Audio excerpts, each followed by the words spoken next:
Good morning to all. Morning, ma'am. Good morning, ma'am. Good morning, ma'am. Good morning, Yeah, ma'am. good morning. Okay, good morning.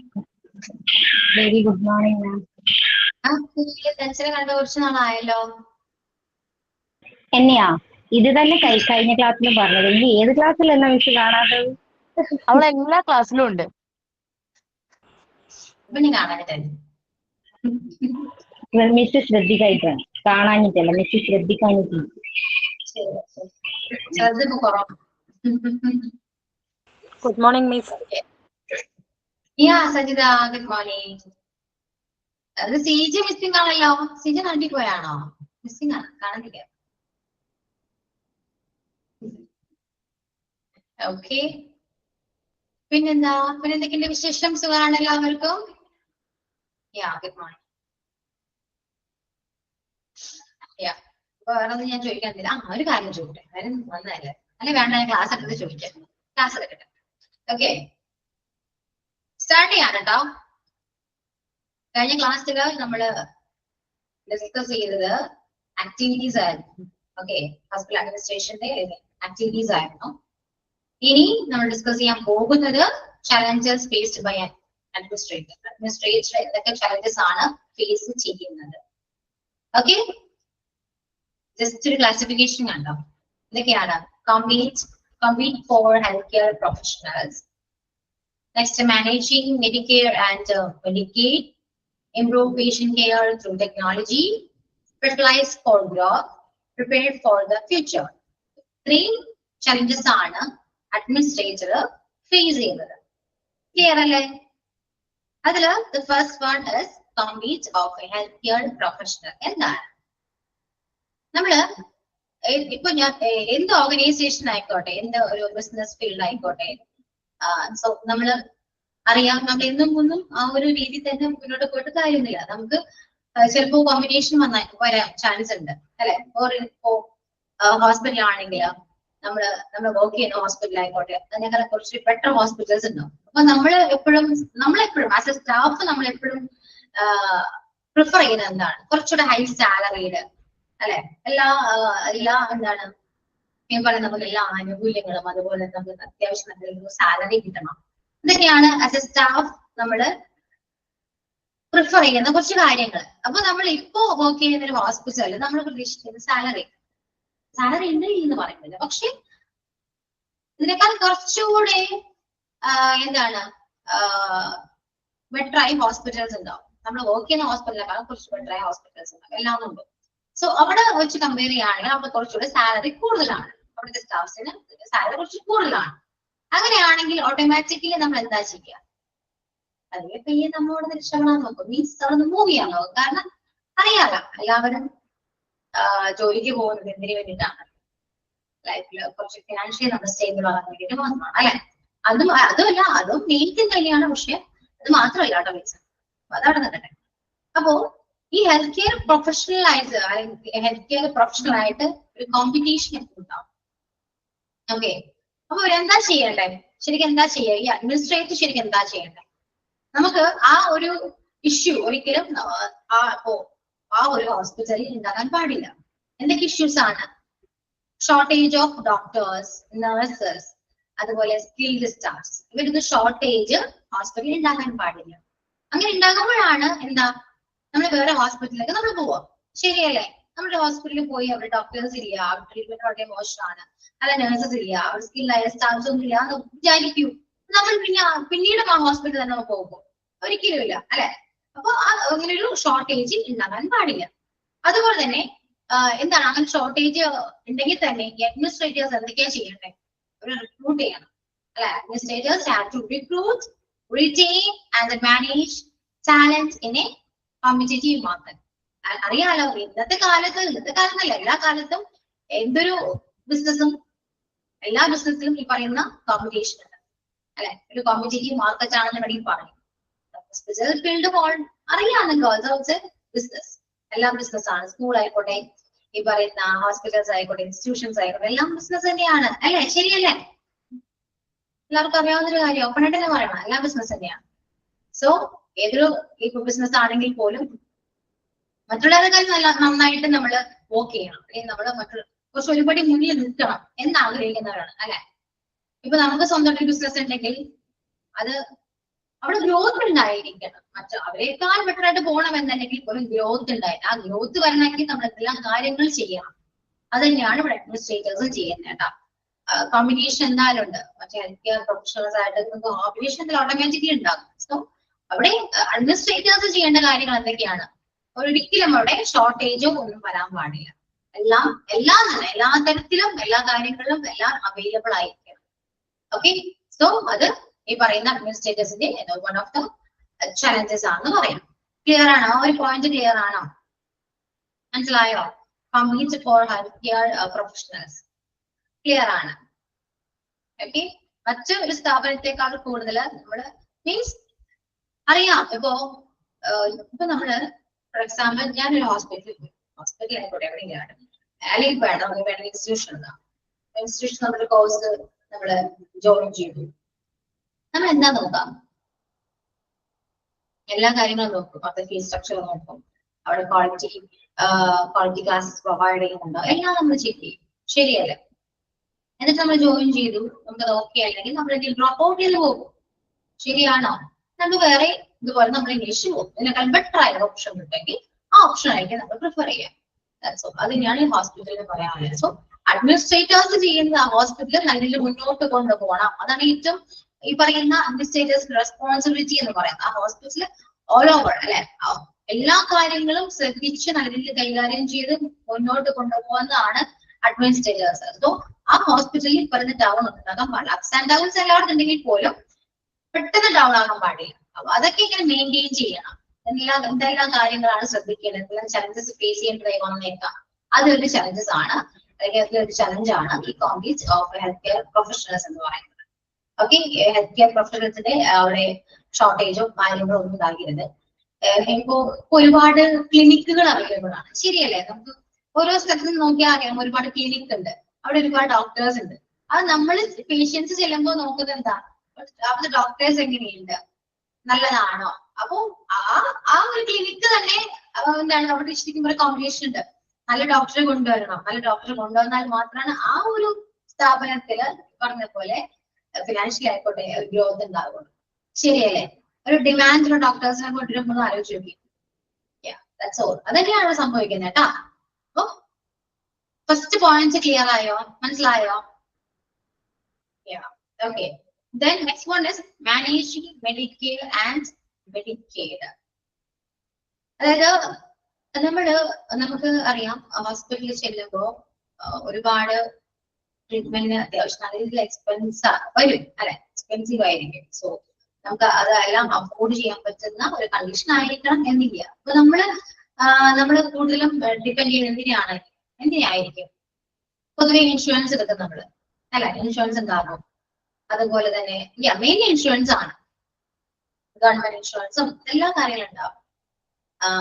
പിന്നെന്താ ഈ പറയുന്ന RSPBയോ സംഭവങ്ങളെങ്കിലും അല്ലെ, അതായത് നമുക്ക് നമ്മുടെ ബില്ലൊന്ന് കുറഞ്ഞു കിട്ടണം. ശരിയല്ല? അപ്പൊ ആ കാര്യങ്ങളും ഡീൽ ചെയ്യുന്നത് ഈ പറയുന്ന അഡ്മിനിസ്ട്രേറ്റേഴ്സ് ആണ്. Dealing with government insurance programmes, billing rules, അതുപോലെ തന്നെ എന്താ ബില്ലിങ്ങിലെ കാര്യങ്ങള്, ആരൊക്കെ എന്തെല്ലാം എത്ര രൂപ അടയ്ക്കണം, തിരിച്ചെങ്ങനെ അടയ്ക്കണം. സോ അപ്പോ ഈ പറയുന്ന എന്താണ് ഇൻഷുറൻസ് ആയിട്ടോ ഇൻഷുറൻസോ അല്ലെങ്കിൽ അതുപോലെ ബില്ലിങ്ങോ ഫിനാൻഷ്യലുള്ള കാര്യങ്ങളെല്ലാനും മാനേജ് ചെയ്യുന്നത് അഡ്മിനിസ്ട്രേറ്റേഴ്സ് ആണ് കേട്ടോ. ഓക്കെ, അതായത് കാരണം ഹോസ്പിറ്റൽസ് റവന്യൂ ഇമ്പോർട്ടന്റ് ആണ്. This effect hospital revenue a lot. Revenue നമുക്ക് വരുമാനം വേണമല്ലോ, വേണ്ടേ? ഒരു സ്ഥാപനം മുന്നോട്ട് കൊണ്ടുപോകുന്നെങ്കിൽ സ്ഥാപനം നമ്മൾ നടത്തിക്കൊണ്ടു പോകുന്നതിന് വേണ്ടിയിട്ടാണ്. വരുമാനം വേണം അല്ലെ, വരുമാനത്തിന് വേണ്ടിയിട്ടാണ്. കാരണം ഓരോ സ്റ്റാഫ്സിനും സാലറി കൊടുക്കേണ്ടതാണ്, അതെല്ലാം ആ ഹോസ്പിറ്റൽ നല്ലത് റൺ ചെയ്യേണ്ടതാണ്. So revenue is very important. അങ്ങനെ റവന്യൂ ഉണ്ടാകണമെങ്കിൽ എന്താ ചെയ്യുക? ഒരുപാട് ഹോസ്പിറ്റലിനെ സംബന്ധിച്ച് ഒരുപാട് പേഷ്യൻസ് അവിടെ വരണം. ശരിയല്ലേ? ഒരുപാട് പേഷ്യൻസ് അവിടെ വരണം. സോ ആ പേഷ്യൻസ് വരുമ്പോൾ ഇൻഷുറൻസ് ഒരുപാട്, ആ ഇൻഷുറൻസിൽ നിന്ന് ഈ പറയുന്ന ഹോസ്പിറ്റൽസിന് ഒരു ലാഭം കാര്യങ്ങളൊക്കെ ഉണ്ട്. ബില്ലിങ്ങിനാണെങ്കിലും റിഡക്ഷൻ ചെയ്യുന്നതാണെങ്കിലും എല്ലാത്തിലും പറയുന്ന പോലെ ലാഭം ഉണ്ട്, ഇല്ലെന്ന് പറയുന്നില്ല കേട്ടോ. അപ്പൊ ആ എല്ലാ കാര്യങ്ങളും മാനേജ് ചെയ്യുന്നത് അല്ലെങ്കിൽ ആ ഒരു ചലഞ്ച് ഫേസ് ചെയ്യുന്ന അഡ്മിനിസ്ട്രേറ്റേഴ്സ് ആണ്. ഇനി മെഡിക്കെയർ എന്താണ്, മെഡിക്കെയ്ഡ് എന്താണ്?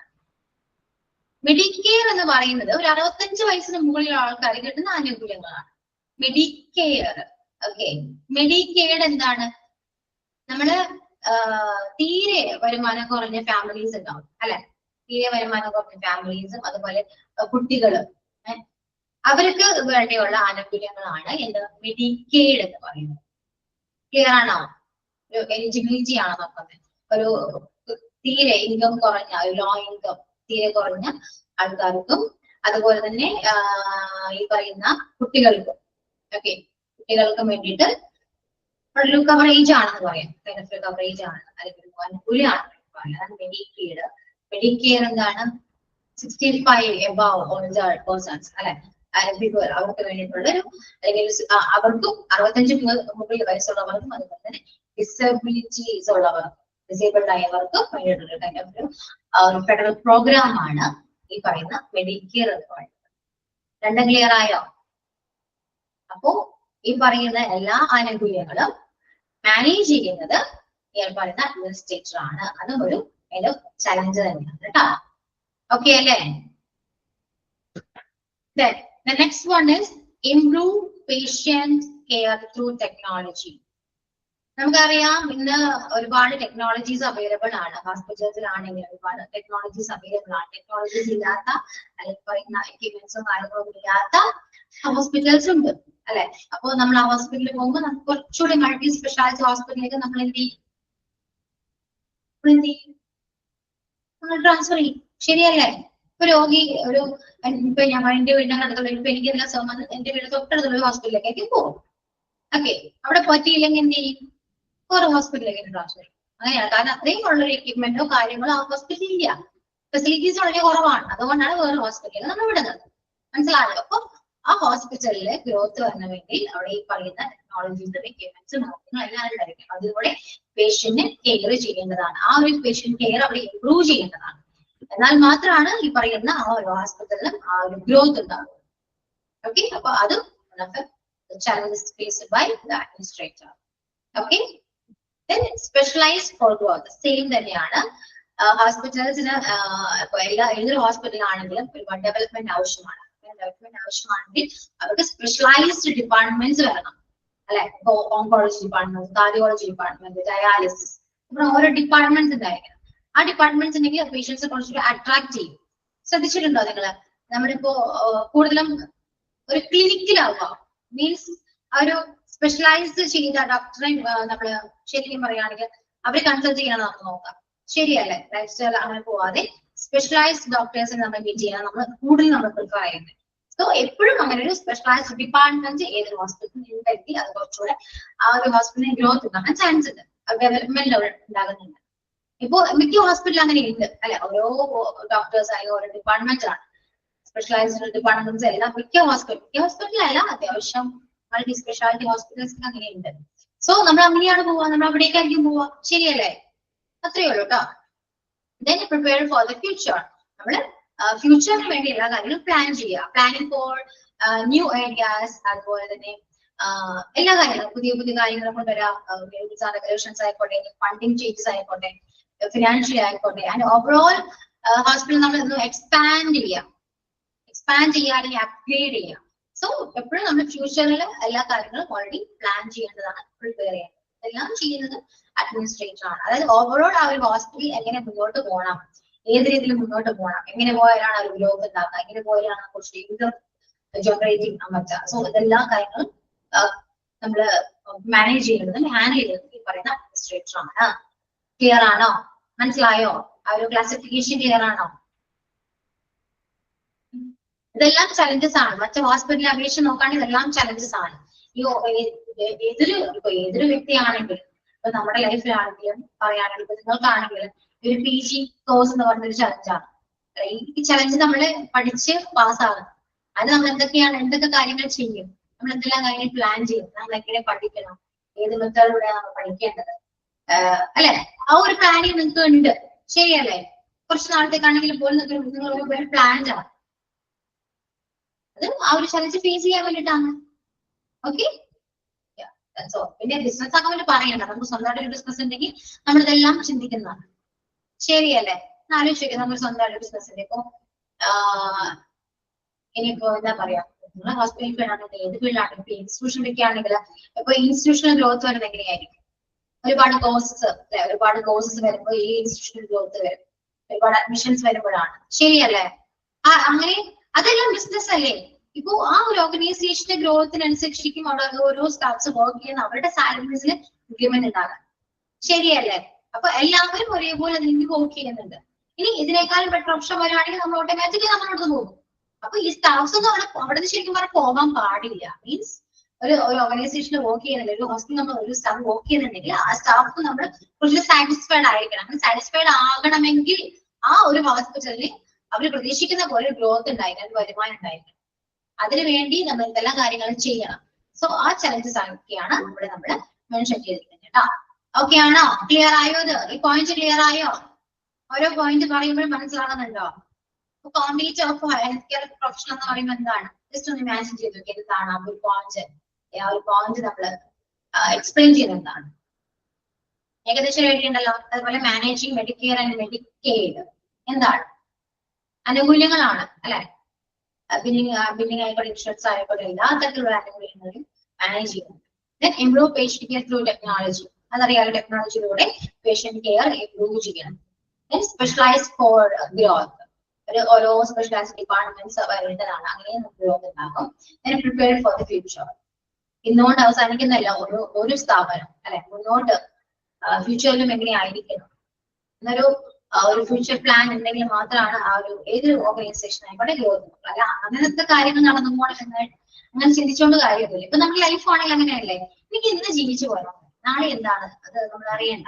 അങ്ങനെ ചിന്തിച്ചൊരു കാര്യമുണ്ട്. നാളത്തേക്കോട് നമ്മൾ കരുതിയിരിക്കേണ്ടതാണ്. നാളെ എന്ത് എന്ന് അറിയില്ലെങ്കിൽ പോലും നാളത്തേക്കോട് നമ്മൾ ആ ഒരു എല്ലാ കാര്യങ്ങളും പ്ലാൻ ചെയ്യേണ്ടതാണ്.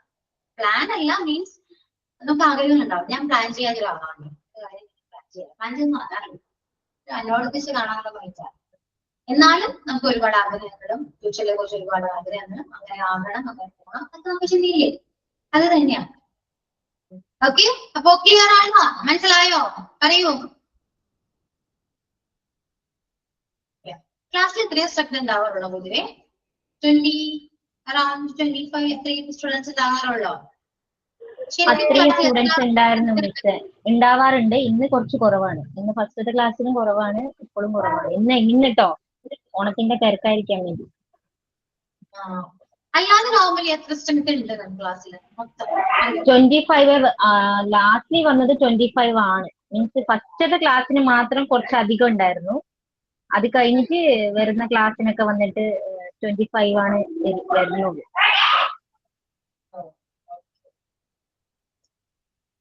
സ്ട്രെങ്ത് കുറവാണല്ലേ? നിങ്ങൾക്ക് എത്ര അഡ്മിഷൻ ഉണ്ടെന്ന് അറിയാൻ വേണ്ടി ചോദിച്ചാൽ. Okay, next step elements of management. Management elements എന്തൊക്കെയാണ്? The following are elements of management: personal management, financial management, material management, time management. 25th exam ആണ്, അത് ചോദിക്കാൻ പറഞ്ഞു. ഒരു കാര്യം ഒന്ന് ചോദിക്കട്ടോ, എങ്ങനെയുണ്ടായിരുന്നു എക്സാം? എങ്ങനെയുണ്ടായിരുന്നു? പേപ്പർ 1 കഴിഞ്ഞു, പേപ്പർ 2 കഴിഞ്ഞു. അതെ അതെ, എങ്ങനെയുണ്ടായിരുന്നു? 1 ഉം 2 എങ്ങനെയുണ്ടായിരുന്നു? ഓക്കെ ആയിരുന്നോ? 1 എളുപ്പമുണ്ടായിരുന്നു, 2 കുറച്ച് കൺഫ്യൂഷൻ. കുഴപ്പമില്ല. ആണോ? എന്റെ മോഷൻ എങ്ങനെയുണ്ടായിരുന്നു? ഞാൻ ഇമ്പോർട്ടൻസ് പറഞ്ഞത് എല്ലാം യൂസ്ഫുൾ ആയോ?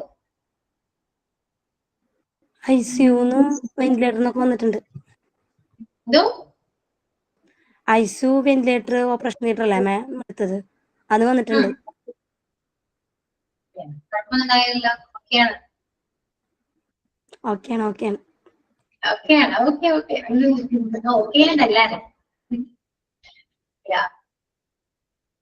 സോ കണ്ടിന്യൂ ചെയ്യണേ.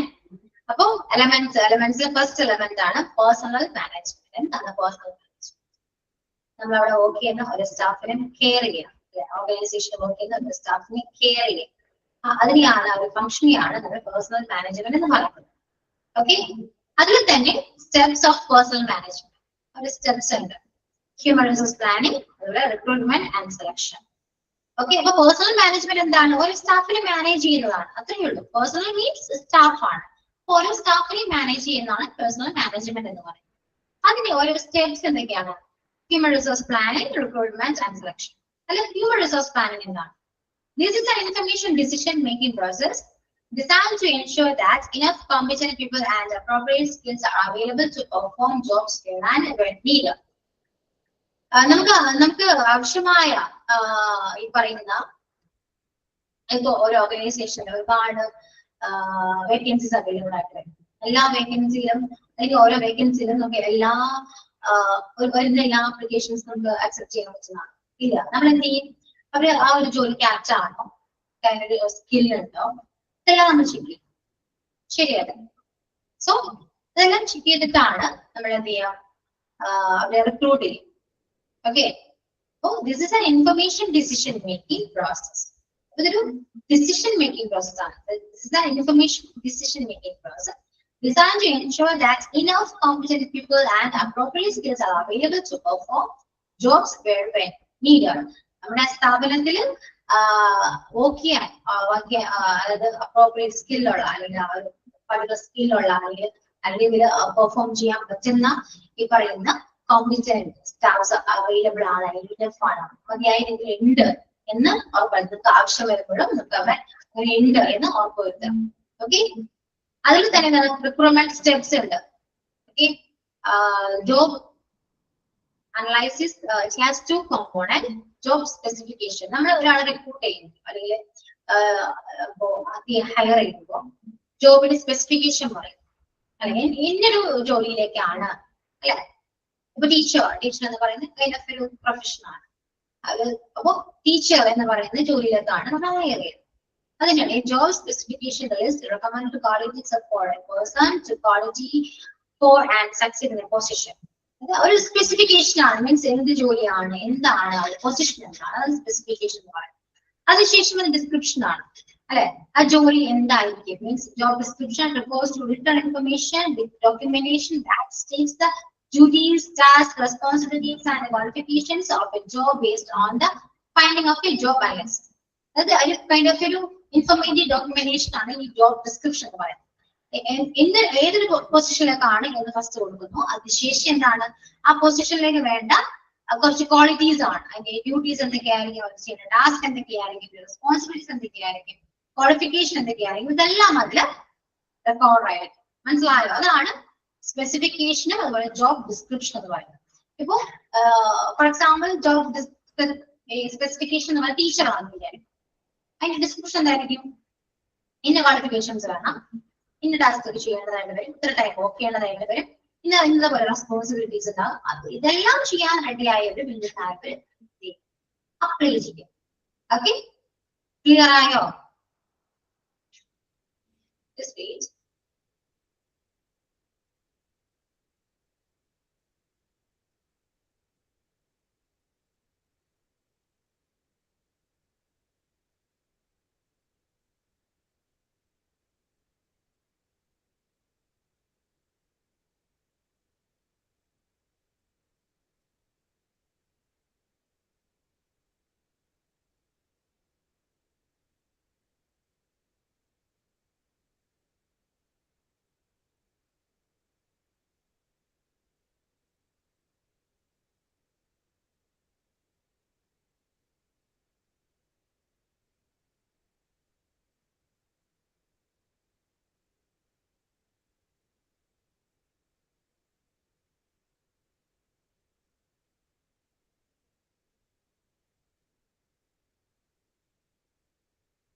ഓക്കെ, അപ്പൊ ഒന്നുകൂടെ പറയുകയാണെ ശ്രദ്ധിച്ചിരിക്കുകയാണ്.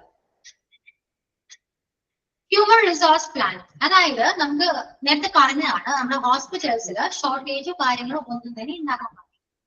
മനസ്സിലായോ? ഷോർട്ടേജ് ഉണ്ടെങ്കിൽ തന്നെ നമ്മൾ അപ്പൊ തന്നെ ഫിൽ ചെയ്തുകൊണ്ടിരിക്കും, ഹയർ ചെയ്തിരിക്കുക, സ്റ്റാഫിനെ ഹയർ ചെയ്യും. സ്റ്റാഫിനെ ഹയർ ചെയ്യുന്നത് എങ്ങനെയാണ്? Right person, right job, right time.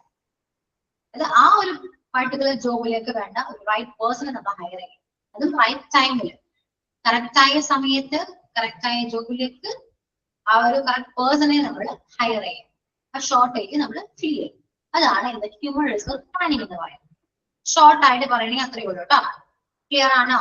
അപ്പൊ ആ ഒരു ഹോസ്പിറ്റലില് മതിയായ സ്റ്റാഫ് ഉണ്ടായിരിക്കണം. അത് ഷോർട്ടേജോ കാര്യങ്ങളോ ഉണ്ടാക്കാൻ പാടില്ല. ഷോർട്ടേജ് വരാണെങ്കിൽ അവിടെ നമ്മൾ ഹയർ ചെയ്യേണ്ടതാണ്, റിക്രൂട്ട് ചെയ്യേണ്ടതാണ്.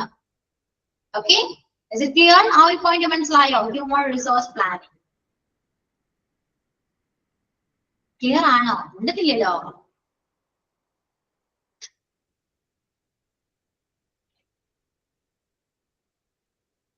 യെസ്. അങ്ങനെ നമ്മൾ ഹയർ ചെയ്യണമെങ്കിൽ നമ്മൾ അങ്ങനെ ഹയർ ചെയ്യും. ഇപ്പൊ ഷോർട്ടേജ് വന്നു, നമ്മൾ അത് ഫിൽ ചെയ്യണം അല്ലെ. അപ്പൊ നമ്മൾ ഹയർ ചെയ്യും. ഹയർ ചെയ്യുമ്പോൾ ജോബ് ഡിസ്ക്രിപ്ഷൻ എന്താ കൊടുക്കുക? ഫോർ എക്സാമ്പിൾ നേഴ്സ് എന്ന് പറയും. ഒരു ഡിസ്ക്രിപ്ഷൻ എന്താണ്? നേഴ്സ്. നമുക്ക് സ്റ്റാഫ് നേഴ്സിന് ആവശ്യമാണ്. എന്തൊക്കെ ക്വാളിഫിക്കേഷൻ വേണം? ആ ഒരു സ്പെസിഫിക്കേഷൻ കൊടുക്കണം. സ്പെസിഫൈ ചെയ്ത് പറയും ഇന്ന കാര്യങ്ങൾ. മീൻസ് എന്തൊക്കെയാണ്? ഒരു നഴ്സിന് വേണ്ടിയിട്ടാണ് അത്യാവശ്യം കുറച്ച് ഒരു അവർ ക്വാളിഫൈ ആണ്, അവരുടെ കുറച്ച് സ്കിൽസ് അതിൽ നമ്മൾ മെൻഷൻ ചെയ്യേണ്ടതാണ് ഫസ്റ്റ്. ഓക്കെ, ഞാൻ ആദ്യം പറഞ്ഞു ജസ്റ്റ് ടീച്ചറാണ് സ്പെസിഫൈ ചെയ്ത് പറയുന്നത്. അതിന്റെ കൂടെ തന്നെ ഇന്ന സ്കിൽസുകൾ നമ്മൾ പറഞ്ഞു. ഇപ്പൊ ഫോർ എക്സാമ്പിൾ നേഴ്സ് ആണെങ്കിൽ BSc നഴ്സിംഗ് ഉണ്ടായിരിക്കണം, 2 year എക്സ്പീരിയൻസ് ഉണ്ടായിരിക്കണം, കമ്മ്യൂണിക്കേഷൻ സ്കിൽ ഉണ്ടായിരിക്കണം, അത് പേഷ്യന്റ് കെയർ ചെയ്യാൻ പറ്റുന്ന സ്കിൽ ഉണ്ടായിരിക്കണം. അത് നമുക്ക് വേണ്ടിയ സ്പെസിഫിക്കേഷൻ ആണ് പറയാം. ഡിസ്ക്രിപ്ഷൻ ആണെങ്കിലോ, ഡിസ്ക്രിപ്ഷൻ ആണ് നമ്മൾ എന്ത് പറയും? ഇപ്പൊ നഴ്സിനെ തന്നെ എടുക്കാം. നമ്മൾ ഇപ്പോ മെഡിസിൻസ് എല്ലാം മാനേജ് ചെയ്യാൻ അറിഞ്ഞിരിക്കണം, പേഷ്യന്റ് മോണിറ്റർ ചെയ്യാൻ അറിഞ്ഞിരിക്കണം, റെക്കോർഡ്സ് മെയിൻറ്റെയിൻ ചെയ്യാൻ അറിഞ്ഞിരിക്കണം. അതുപോലെ എന്ത് ചെയ്യണം? ഇത്രയും കാര്യങ്ങൾ ചെയ്യാനുള്ള ഒരു സ്കില്ല് ഉണ്ടായത്. ഇത് ഈ പറയുന്നത് ഒരു റെസ്പോൺസിബിലിറ്റി ആണ്, അവർ ഫേസ് ചെയ്യുന്ന ഡ്യൂട്ടീസ് ആണ്, ടാസ്ക് ആണ്. ശരിയല്ലേ? അപ്പൊ ഇതെല്ലാം ചെയ്യാൻ വില്ലിങ് ആയവരായിരിക്കണം. ആ ഒരു കൈൻഡ് ഓഫ് ഇൻഫർമേഷൻസ് ആണ് ജോബ് ഡിസ്ക്രിപ്ഷനിൽ ഉണ്ടാകാം. ക്ലിയർ ആയോ? മനസ്സിലായോ?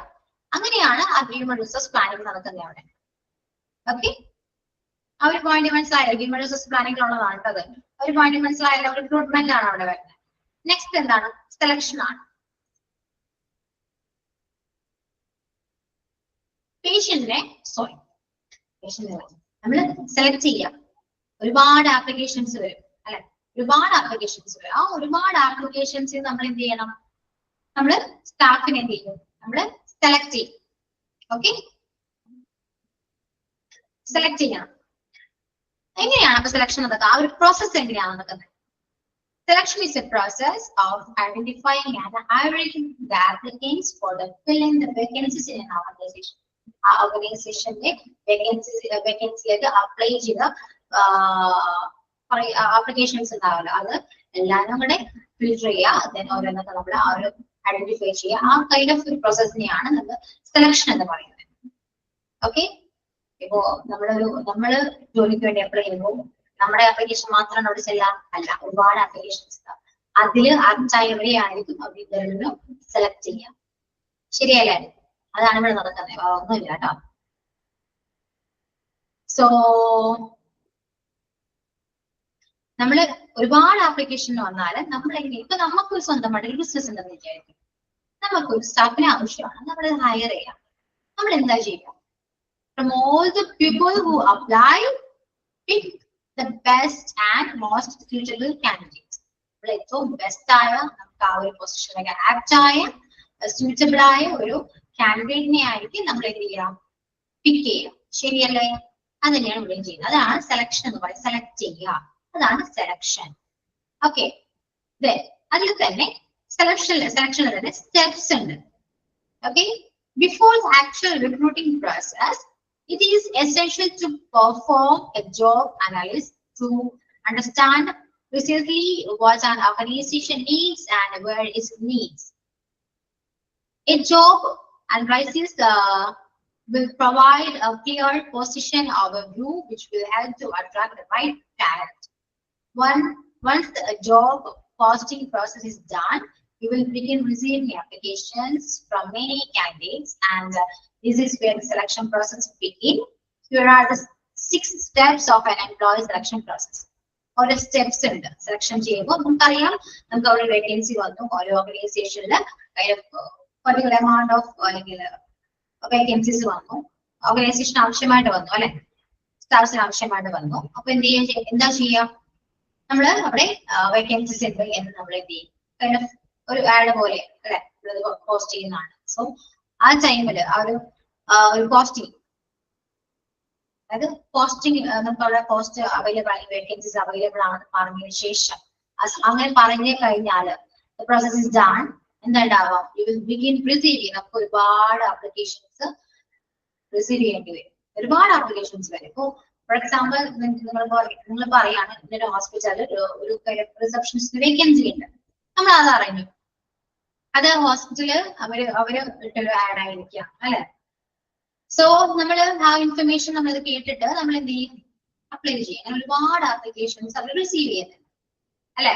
അതാണ് ഇത്, അവിടെ നിന്നാണ് സെലക്ഷൻ പ്രോസസ് സ്റ്റാർട്ട് ചെയ്യുന്നത്. ക്ലിയർ ആണോ? എന്താണ് സെലക്ഷൻ എന്ന് മനസ്സിലായി, അതിന്റെ സെലക്ഷൻ പ്രോസസ് എന്താണെന്ന് മനസ്സിലായി, അത് എവിടെ നിന്നാണ് സ്റ്റാർട്ട് ചെയ്യുന്നത് മനസ്സിലായി. ഓക്കെ അല്ലേ, ക്ലിയർ അല്ലേ? ഇനി ആ ഒരു സെലക്ഷൻ പ്രോസസ്സിൽ തന്നെ 6 സ്റ്റെപ്സ് ഉണ്ട്. ആ 6 സ്റ്റെപ്സിലൂടെയാണ് നമ്മൾ ഓരോ സ്റ്റാഫ്സിനെയും നമ്മൾ എന്ത് ചെയ്യുക, ഹയർ ചെയ്യുക. ഓക്കെ, ഇതുവരെ എടുത്ത പോർഷൻ മനസ്സിലായോ? ജസ്റ്റ് ഒന്ന് വായിച്ചു നോക്കി, വായിച്ചു നോക്കൂ, വായിക്കാൻ തന്നെ പറയാം. ജസ്റ്റ് ഒന്ന് റീഡ് ചെയ്ത് എല്ലാവരും, ചുമ്മാ ഇങ്ങനെ പറഞ്ഞു കൊണ്ട് കാര്യമില്ല, ജസ്റ്റ് ഒന്ന് റീഡ് ചെയ്യും.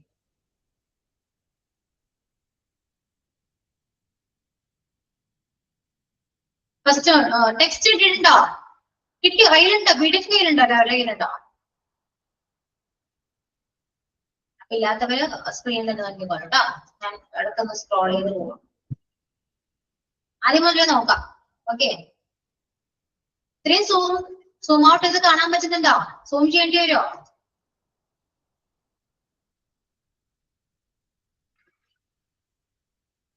ഓക്കെ ആണോ? വിസിബിൾ ആണോ? ക്ലിയർ ആണോ? വായിക്കൂ. ഈ ഒരു പേജ് കഴിയുമ്പോ ഒന്ന് പറയണേ, ഞാൻ പേജ് മാറ്റി തരാം കേട്ടോ.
ഓക്കെ, ഈ പേജ് വായിച്ചു കഴിഞ്ഞോ?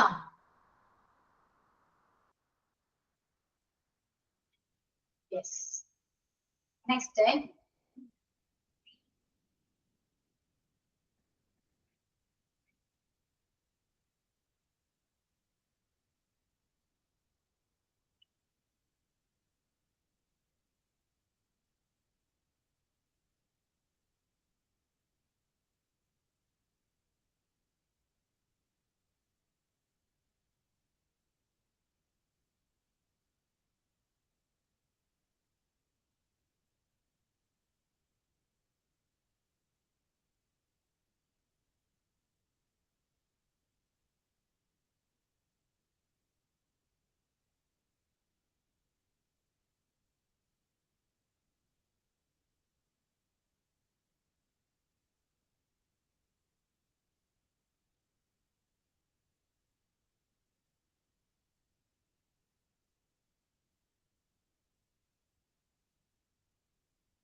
ഓക്കെ, ക്ലിയർ ആണോ? മനസ്സിലായോ? കഴിഞ്ഞോ? ഇല്ല, ഡൗട്ട്സ് ഉണ്ടോ? ക്ലിയർ ആണോ? ഓക്കെ ആണോ? പറയൂ.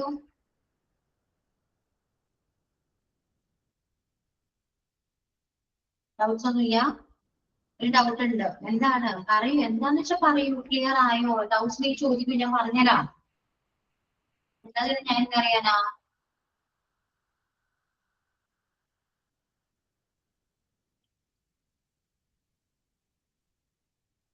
അൺമ്യൂട്ട് ചെയ്യാൻ പറ്റിയ?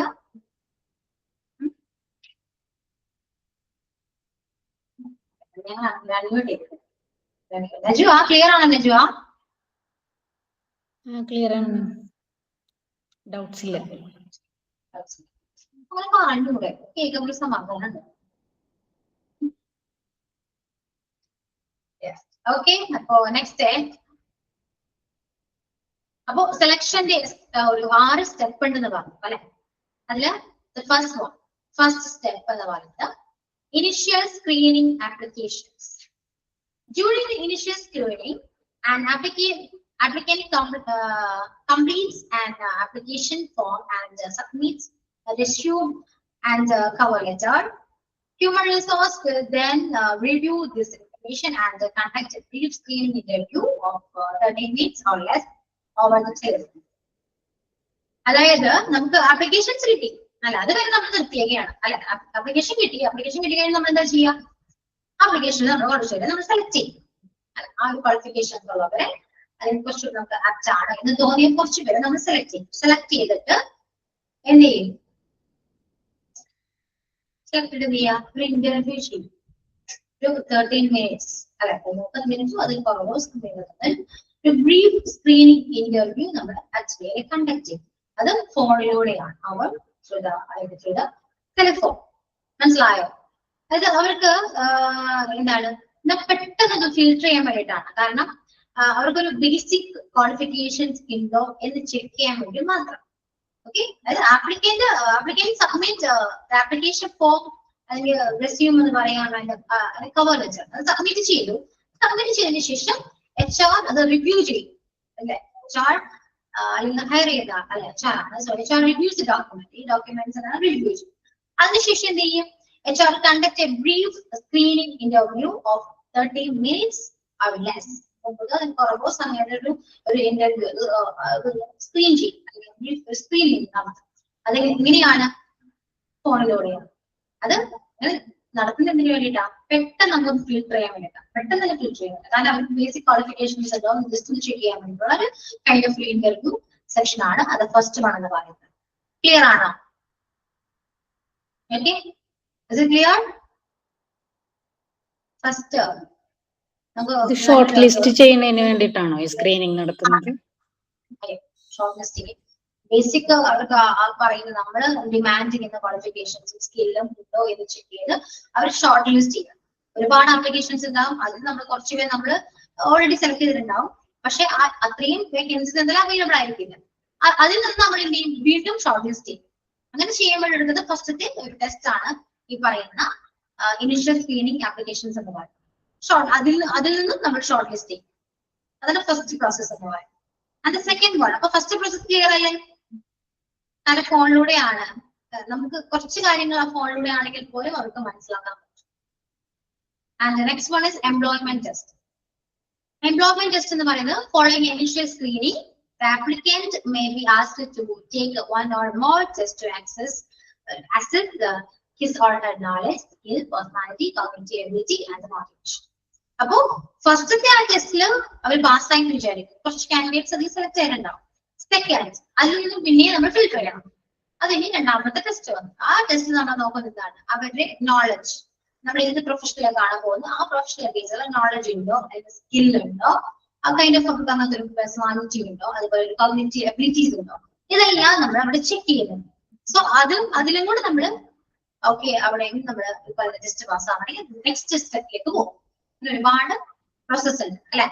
അതിൽ എംപ്ലോയ്മെന്റ് ടെസ്റ്റ് ആണ്. എംപ്ലോയ്മെന്റ് ടെസ്റ്റ് നമ്മൾ കൂടുതലും നോളജ്, അതുപോലെ തന്നെ സ്കിൽസ്, കോഗ്നിറ്റീവ് എബിലിറ്റി മീൻസ് നമ്മുടെ പ്രോബ്ലം സോൾവിങ്, റീസണിങ് എന്നൊക്കെ പറയുന്ന കൈൻഡ് ഓഫ് എബിലിറ്റീസ് ആണ്.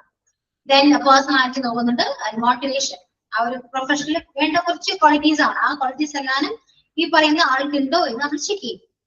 ഓക്കെ, അങ്ങനെ ചെക്ക് ചെയ്യുമ്പോൾ അവർ നന്നായിട്ട് അവിടെ പെർഫോം ചെയ്യുന്നെങ്കിൽ എന്തുണ്ടാവാ, അടുത്ത സ്റ്റേജിലേക്ക് പോകും. Its system is composed of a cognitive ability test, a motivation test, and personality test. These three tests then generate one score which allows you to predict the top performers from your selection candidates. ഈ 3 ടെസ്റ്റും പാസ്സായാൽ മാത്രമാണ് അടുത്ത selection പ്രോസസ്സിലേക്ക് പോകുക. അവിടെ നിന്ന് filter ചെയ്യുക അല്ലെങ്കിൽ short list ചെയ്യുക. മനസ്സിലായോ? ഒരു 10 വേക്കൻസി, ഒരു 2 വേക്കൻസി ഉണ്ടെന്ന് വിചാരിക്കും. ആപ്ലിക്കേഷൻ ഒരു 50 ആണ്. 50 നമ്മൾ എന്ത് ചെയ്യും, ഒരു 40 ആക്കും, പിന്നെ നമ്മൾ 30 ആക്കും. അങ്ങനെ കുറച്ച് അങ്ങനെ ഏറ്റവും ബെസ്റ്റ് ആയവരെ മാത്രമേ നമ്മൾ പിക്ക് ചെയ്യൂ. ഓക്കെ, ആ ഒരു പ്രോസസ്സാണ് ഇവിടെ നടന്നുകൊണ്ടിരിക്കുന്നത്. ക്ലിയർ ആയോ? അപ്പൊ എംപ്ലോയ്മെന്റ് ടെസ്റ്റ് മനസ്സിലായോ? And the next one is selection interview. Those who pass initial screening are invited to face-to-face interviews. അപ്പൊ ഇത്രയും ഈ 2 ടെസ്റ്റ് പാസ് ആയിരിക്കുന്നത് പിന്നെ എന്താണ്, ഫേസ് ടു ഫേസ് ഇന്റർവ്യൂ. അത് അറ്റൻഡ് ചെയ്യണം. The format of these types of interviews varies. Some companies prefer to have all-day interviews, where interviewers meet with the different interviews each hour. ചിലപ്പോ ചില companies prefer ചെയ്യുന്നത് ഒരു full day interview ഉണ്ട്, അതായത് ഒരു section കഴിഞ്ഞു അടുത്ത സെക്ഷൻ ഉണ്ടാവും. അങ്ങനെ ചിലപ്പോൾ ചില കമ്പനീസ് അങ്ങനെ കണ്ടക്ട് ചെയ്യാം. Okay, then whereas other companies rather have candidates meet with a key personnel one day, then invite them back for a second meeting with executives. ചില കമ്പനീസ് എന്ത് ചെയ്യും, ആ ഒരു ദിവസം കൊണ്ട് ചിലപ്പോൾ ഒരു ഇന്റർവ്യൂ കഴിഞ്ഞിട്ട് പിന്നെ എപ്പോഴെങ്കിലും വരാൻ പറയും. മീൻസ് ഒരു ദിവസം പറഞ്ഞിട്ട് ആ ടൈമിൽ വരാൻ പറയും. അങ്ങനെയാണ് വേറൊരു കമ്പനി. ഫസ്റ്റ് ആദ്യം നമ്മൾ പറഞ്ഞ എന്താ, ആ ഒരു ദിവസം തന്നെ ഫുൾ ഇന്റർവ്യൂസ് ഉണ്ടാകും. ഒരു രാവിലെ ഒരു സെക്ഷൻ ഇന്റർവ്യൂ ആണെങ്കിൽ അത് കഴിഞ്ഞിട്ട് ഉച്ചയ്ക്ക് ചിലപ്പോൾ ഒരു സെക്ഷൻ ഇന്റർവ്യൂ ഉണ്ടാകും. അങ്ങനെ ആ ഒരു ഹോൾ ഡേ ഇന്റർവ്യൂ ആയിരിക്കും. വേറെ കമ്പനീസ് എങ്ങനെയാണ്, ഒരു 1 ഡേ നമ്മുടെ ഇന്റർവ്യൂ കഴിഞ്ഞു, ഒരു മോർണിംഗ് ഇന്റർവ്യൂ കഴിഞ്ഞു, അവർ പറയാണ് ഓക്കെ നമ്മൾ കോൺടാക്ട് ചെയ്യാം, നെക്സ്റ്റ് സെക്കൻഡ് മീറ്റിംഗിന് വേണ്ടി ഫിക്സ് ചെയ്യാം. അപ്പൊ വേറൊരു മീറ്റിംഗ് നമ്മൾ ഇൻവൈറ്റ് ചെയ്യും. അത് ആ ഒരു ദിവസം ആയിരിക്കില്ല നമുക്ക്. അതാണ് വേറെ കുറച്ച് companies. This interview is structured to observe communication skills, motivation. The applicant may be presented with a realistic job situations, such as dealing with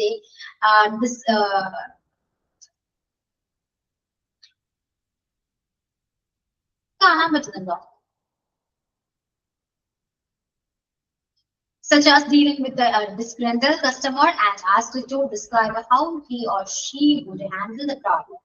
ഈ ഫേസ് ടു ഫേസ് ഇന്റർവ്യൂല് നമ്മൾ നേരത്തെ പോലെയല്ല അല്ലെ, ഈ പറയുന്ന എല്ലാ സ്കില്ലും ഉണ്ട് എന്ന് നമ്മൾ മനസ്സിലാക്കിയതിനു ശേഷം നമ്മൾ സെലക്ട് ചെയ്ത് ഒരു ഫേസ് ടു ഫേസ് ഇന്റർവ്യൂലേക്ക് നമ്മൾ ഇൻവൈറ്റ് ചെയ്ത് അല്ലെ കണ്ടക്ട് ചെയ്ത്. ആ ഇന്റർവ്യൂവിൽ നമ്മൾ ചോദിക്കുന്നതാണ് കമ്മ്യൂണിക്കേഷൻ ലെവൽ. നമ്മൾ ഫേസ് ടു ഫേസ് നോക്കാണ്. മറ്റത് നമ്മൾ എവിടെയെങ്കിലും ചിലപ്പോ റിഫർ ചെയ്ത് നമ്മൾ പറയുന്നതാണെങ്കിലും, പക്ഷെ ഫേസ് ടു ഫേസ് വരുമ്പോൾ നമ്മൾ വേറെ ഒന്നും നോക്കുന്നില്ല, ഐ കോൺടാക്ട് ഉണ്ടാവും അല്ലെ. ഒരു ഇന്റർവ്യൂ നമ്മൾ മസ്റ്റ് ആയിട്ട് അറ്റൻഡ് ചെയ്യുമ്പോൾ ശ്രദ്ധിക്കേണ്ട ഏറ്റവും വലിയൊരു കാര്യം എന്ന് ഐ കോൺടാക്ട് ആണ്. കണ്ണിൽ നോക്കിയായിരിക്കും സംസാരിക്കേണ്ടത്, നമ്മൾ ബോഡി ലാംഗ്വേജ് ശ്രദ്ധിക്കേണ്ടത്. അപ്പൊ ഒരുപാട് കാര്യങ്ങൾ അതിലുണ്ട്, ഇന്റർവ്യൂവിൽ ഒരുപാട് കാര്യങ്ങൾ വരുന്നുണ്ട് കേട്ടോ. അപ്പൊ ആ ടൈമിൽ ഇന്റർവ്യൂവേഴ്സ് കൂടുതലും ഫോക്കസ് ചെയ്യുന്നതിൽ ഒബ്സർവ് ചെയ്യുന്നവർ കമ്മ്യൂണിക്കേഷൻ സ്കില്ലായിരിക്കും. അതുപോലെ മോട്ടിവേഷൻ. ഇപ്പൊ ഒരു ഹോസ്പിറ്റൽ ഫീൽഡ് ആയതുകൊണ്ട് തന്നെ മോട്ടിവേഷൻ കുറച്ച് ഇമ്പോർട്ടന്റ് ആണ്. പേഷ്യന്റിനെ നമ്മൾ ആ രീതിയിലായിരിക്കണം അവർ പ്രൊട്ടക്ട് ചെയ്യുന്നത്, കെയർ കൊടുക്കുന്നത്. അപ്പൊ ആ ഒരു സ്കില്ല് കൂടെ അവർ ഒബ്സർവ് ചെയ്യും. അതുപോലെ തന്നെ ഒരു റിയലിസ്റ്റിക് സിറ്റുവേഷൻ വന്നിട്ട് ആ സിറ്റുവേഷനിൽ നമ്മൾ എന്താണ് ആ ടൈമിൽ നമ്മൾ എങ്ങനെയാണ് നമ്മൾ ബിഹേവ് ചെയ്യുക, എങ്ങനെയാണ് പ്രസന്റ് ചെയ്യുക. സോ അതെല്ലാം നമ്മൾ ചിലപ്പോൾ അവിടെ പ്രസന്റ് ചെയ്യേണ്ടതായി വന്നേക്കാം. സോ ആ ഒരു റിയലിസ്റ്റിക് സിറ്റുവേഷൻ നമ്മൾ എങ്ങനെ ഹാൻഡിൽ ചെയ്യുന്നു, അല്ലെങ്കിൽ ഏത് സിറ്റുവേഷൻസ് വന്നാലും നമ്മൾ എങ്ങനെ ഹാൻഡിൽ ചെയ്യുന്നു എന്നവരെ എന്താണ് നമ്മൾ അവര് കാണിക്കേണ്ടതായി വന്നേക്കാം അല്ലെ. സോ അതെല്ലാം അവരെ ചെക്ക് ചെയ്യുന്നതാണ്. So face to face interview വരുമ്പോൾ കുറച്ചുകൂടെ അത് ക്രിട്ടിക്കൽ ആണ്. മീൻസ് മറ്റതുപോലെ എല്ലാം എളുപ്പമല്ല, സ്റ്റെപ്സും ഡിഫറെന്റ് തന്നെയാണ്, കുറച്ച് ഡിഫിക്കൽട്ട് തന്നെയാണ്. ഫേസ് ടു ഫേസ് ഇന്റർവ്യൂ എന്ന് പറയുമ്പോൾ തന്നെ അറിയാം നമുക്ക് കുറച്ചുകൂടെ അത്യാവശ്യം നല്ല കോൺഫിഡൻസ് ലെവൽ ഉണ്ടായിരിക്കണം, കോൺഫിഡന്റ് ആയിരിക്കണം. എന്നാൽ മാത്രമാണ് ആ ഇന്റർവ്യൂ നമുക്ക് സക്സസ്ഫുള്ളി കംപ്ലീറ്റ് ചെയ്യാൻ പറ്റുള്ളൂ. ഓക്കെ, അപ്പോ ആ പോയിന്റ് ക്ലിയർ അല്ലേ? അപ്പൊ ഈ 3 സ്റ്റെപ്സ് ഒന്ന് നോക്കി ഇപ്പൊ ഇന്ന് നമ്മൾ ഡിസ്കസ് ചെയ്യുക. The 3 steps ഒന്ന് വായിച്ചു നോക്കി.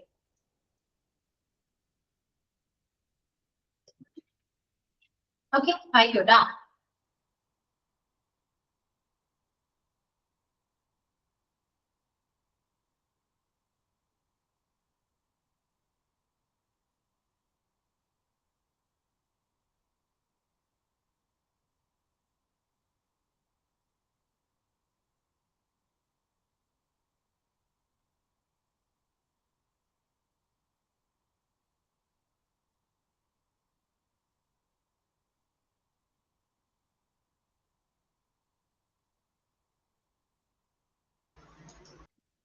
കഴിഞ്ഞോ? അത്ര വായിച്ചു കഴിഞ്ഞോ?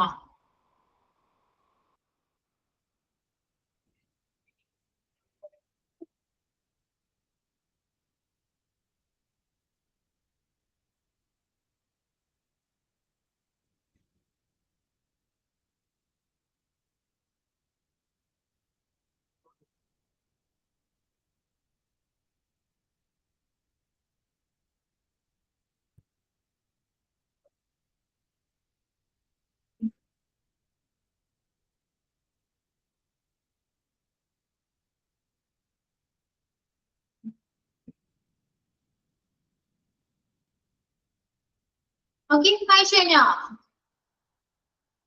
ഇല്ല.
വായിച്ചു കഴിഞ്ഞോ? Then selection കൂടെ വായിക്കാം.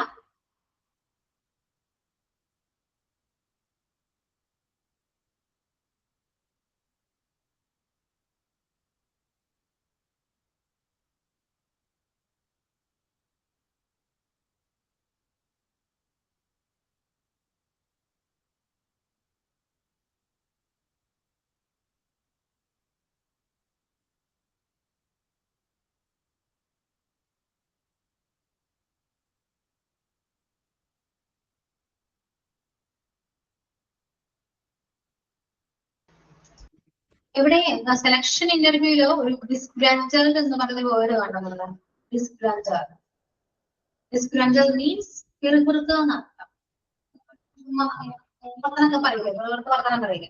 അവരെ okay, such as dealing with the disgruntled customer and asked to describe how he or she would handle the problem. അങ്ങനത്തെ കസ്റ്റമേഴ്സും അങ്ങനത്തെ പേഷ്യൻസ് ഒക്കെ വരില്ലേ, ആ സമയത്ത് നമ്മൾ എങ്ങനെയാണ് അവരെ ഹാൻഡിൽ ചെയ്യുക, അല്ലെങ്കിൽ ആ ഒരു പ്രോബ്ലം നമ്മൾ എങ്ങനെയാണ് ഹാൻഡിൽ ചെയ്യുക. ഓക്കെ, അതും കൂടെ ചെയ്യും. അതാണ് സെലക്ഷൻ ഇന്റർവ്യൂ എന്ന് പറയുന്നത്. അപ്പൊ ഈ പോയിന്റ്സ് എല്ലാം ക്ലിയർ ആണോ? ഇന്നത്തെ പോയിന്റ്സ് എല്ലാം ക്ലിയർ ആണ്. 3 പോയിന്റ്സ് നമ്മൾ ഡിസ്കസ് ചെയ്തതാണ്. ഇനി 3 പോയിന്റ്സ് ഉണ്ട്, അതുകൂടെ എടുത്തോട്ടെ. എടുക്കട്ടെ? മതിയോ? അല്ലെങ്കിൽ എന്താന്ന് മിണ്ടാതെ? നിങ്ങൾ ക്ലാസ്സിലുണ്ടോ? അല്ലെങ്കിൽ ഉറങ്ങാണോ? ഒന്നും മിണ്ടുന്നില്ലല്ലോ. നിങ്ങളോട് മിണ്ടണ്ടെന്നായിരിക്കും പറഞ്ഞോ? ഞാൻ ആ പിക്ചറിലെ ഇന്റർവ്യൂ ബോർഡിൽ ലാസ്റ്റ് ഇരിക്കുന്ന ലേഡിയുടെ നോട്ടം അങ്ങനെ നോക്കിയിരുന്നു. ആ ഇന്റർവ്യൂറിനോട് ബാക്കിയെല്ലാവരും അല്ല, അജു, അത് ഞാൻ പോലും കണ്ണിലേക്ക് നോക്കണമെന്നാണല്ലോ, ഐ കോണ്ടാക്ട് ഭയങ്കര പ്രധാനമാണല്ലോ. അപ്പൊ ഐ കോണ്ടാക്ടിന് നോക്കിയിരുന്നേന്ന്. ഞങ്ങളുടെ ടെക്സ്റ്റ് ബുക്കില് അത് ബ്ലാക്ക് ആൻഡ് വൈറ്റിലാണല്ലോ, അപ്പൊ മാമിന്റെ PDF അത് കളറിലുണ്ട്. അപ്പൊ അതിരുന്ന് സൂം ചെയ്ത് നോക്കിയിരുന്നു. ഇനി ഒരു 3 അവിടെ ഉണ്ട്. ഒരു 3 സ്റ്റെപ്പ് കൊണ്ട് തന്നെ തീർന്നു. ഞാൻ എടുത്തോട്ടെ, കഴിഞ്ഞു എന്ന ഷോർട്ട് ഞാൻ പറഞ്ഞത്. അല്ലെങ്കിൽ അതിന്റെ കണ്ടിന്യൂഷൻ നിങ്ങൾ പോകും, അതുകൊണ്ടാണ്. Okay, verification and reference. Application എടുക്കേണ്ടതാണോ പറഞ്ഞത്? ഞാൻ എടുക്കും. അല്ലെങ്കിൽ പിന്നെ അറിയോ? ഇല്ല, എടുത്തോ? അല്ലെങ്കിൽ വേണ്ട, പിന്നെ മതി. ഇപ്പൊ സമയമില്ലല്ലോ, പോട്ടെ, കുഴപ്പമില്ല. ഓ, സന്തോഷം. Okay okay. ഒരു കാര്യം ചോദിക്കട്ടെ, ഓണ സെലിബ്രേഷൻ ഉണ്ടോ? തീരുമാനിച്ചിട്ടുണ്ട്. എന്താണ് പ്ലാൻ? എന്താ? ഞാൻ പറഞ്ഞപ്പോ എന്തായിരുന്നു എങ്ങനെയാണെന്നൊക്കെ ചോദിച്ചു. എന്നിട്ട് ഇപ്പൊ സെലിബ്രേഷൻ ചേട്ടൻ കൊള്ളാട്ടോ. അല്ല, ഗ്രൂപ്പിലെ ഡിസ്കഷൻ നടക്കുന്നുണ്ട്. അതിന്റെ തൻസിയാണ് അതിനെ കോർഡിനേറ്റ് ചെയ്ത് കൊണ്ടുപോകുന്നത്. കോർഡിനേറ്റർ ആണ്. കണ്ട കുറെ നാളായിരുന്നു. ഷാന കണ്ട് കുറെ നാളായി. അപ്പൊ നമ്മളത് ഇൻവൈറ്റ് ചെയ്യുന്നില്ല. ഞാനിത് ചോദിച്ചപ്പോ നാട്ടി കിട്ടും. അതല്ല, അതൊരു ഇത് വന്നിട്ടില്ല. സെലിബ്രേറ്റ് ചെയ്യൂ, ഇതൊക്കെ ഒരു മൊമെന്റ് അല്ലേ, ഞാൻ എൻജോയ് ചെയ്യൂ. ഓൺലൈനിലും അതേപോലെ നമുക്ക് സെലിബ്രേറ്റ് ചെയ്യാം. അതൊക്കെ ഒരു മൊമെന്റാ. ഇവിടെ നമുക്ക് ഓർത്തിരിക്കാൻ പറ്റുന്ന കുറച്ച് കാര്യങ്ങളാണ്. ആദ്യ വെള്ളിയാഴ്ച അല്ലേ, ഫ്രൈഡേ എപ്പോഴാണ് ഇത് പറഞ്ഞിരിക്കുന്നത്? അത് പറഞ്ഞിട്ടില്ല, ഫ്രൈഡേ ആണെന്ന് പറഞ്ഞിട്ടില്ലേ? ഞാൻ ഫ്രീ ആണെങ്കിൽ 10:30 ആണ്. 10:30 ആണല്ലേ?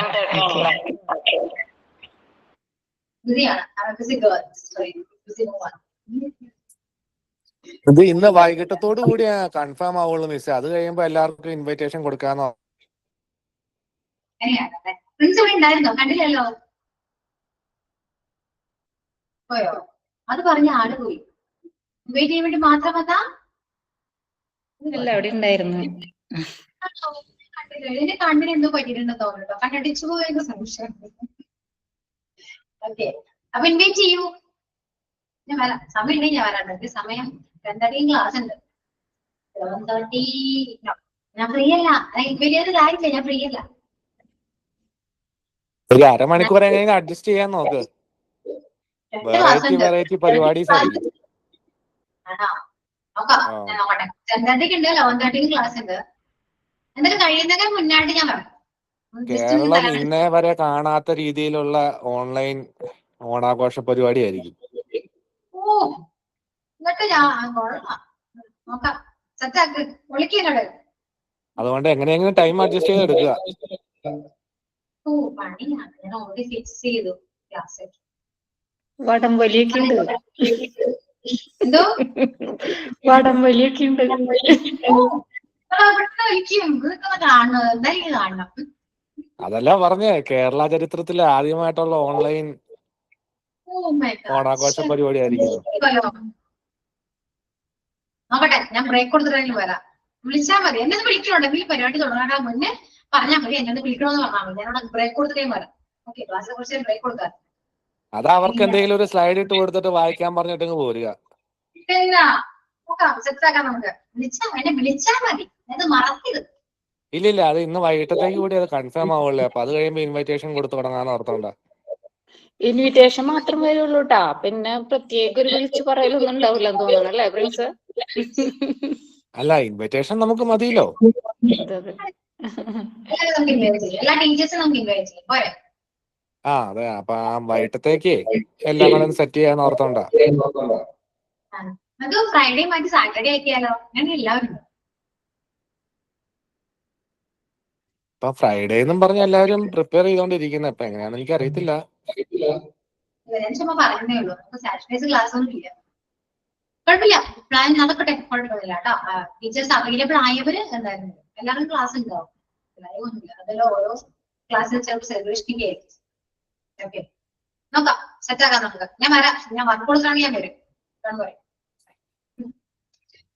ഓക്കെ, അപ്പൊ പൊളിക്കാം, നല്ലോണം പ്ലാൻ ചെയ്യൂ, സെറ്റ് ആക്കാം നമുക്ക്, പൊളിക്കാം നമുക്ക്. Okay, so thank you all. See you on next class. Okay, bye to all. Thank you ma'am.